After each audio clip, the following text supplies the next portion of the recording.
Paprastai pirmiausia tvyro pirmapradė nykra, paskui slogioj be kraštai tuštumoj, be žadės legiančiai dumsoj, kur dar nėra šviesos, vadinas ir tamsos. Pirmykščiuose vandenyse tyvuliuoja kažkas šiek tiek apčiuopiamesnė. Dar vėliau tasai kažkas įsižiebia norų sukurti pasaulį ir kartais net žmonės jame. Vargu ar įmanoma įsivaizduoti Kiniją be lunų, didžiulių sparnuotų slibinų ar drakonų, dantingais nasrais ir žvynuotomis kukšteromis.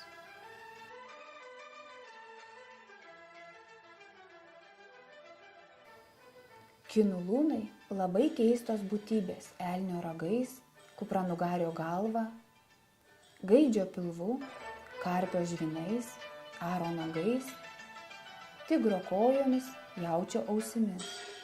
Lunai raštu minimi nuo 14 amžiaus prieš Kristų. Jie buvę žvynuoti, sparnuoti, raguoti, guoli. Nuo 4 amžiaus prieš Kristų juos imta skirstyti į geltonus, žalius, dėl to raudonus, baltus, juodus. Jie geros, išmintingos žmonėms palankios būtybės, teikiančios turtų, galios, skalsos, net palikuonių. Bet užsirūsti nesiunčia audras, žemės drebėjimus ir vietras. Tikima juos globojant jūreivius, žvejus, keltininkus ir baudžiant tuos, kas teršia vandenį arba jo netausoja. Taigi, slibinas arba drakonas Kinijoje laikomas galinga dvasia, gebančia išgauti nemirtingumo vandenį.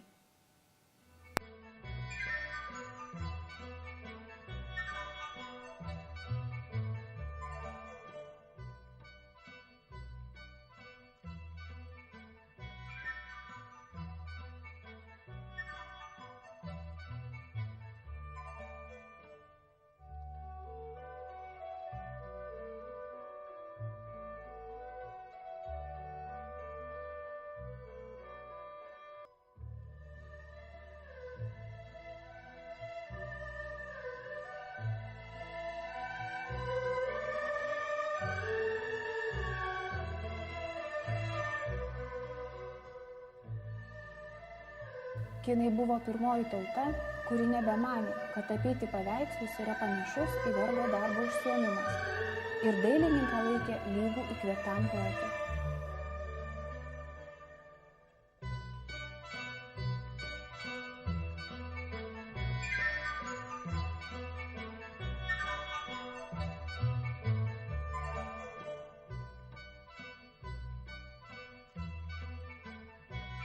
Princas Sidharta, būsimasis Buda, paliko puikius tėvo rūmus, atsižadėjo žemiškojo gyvenimo, pasiryžo tapti asketu ir atsidėjo meditacijai.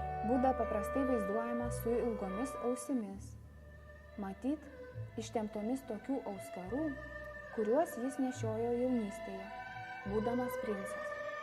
Ilgi ausų lezgeliai reiškia karališką ir dvasinę valdžią.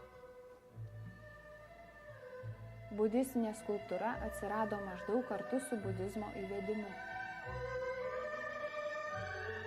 Poveikis menui buvo labai didelis.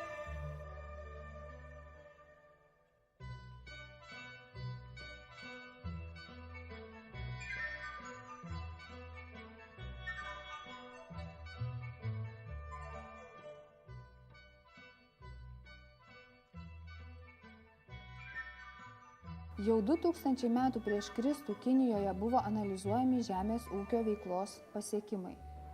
Taigi kinai išrado statistiką. O tai yra matematikos dalis, kurios paskirtis rinkti, apdoroti ir analizuoti kiekybinius duomenis.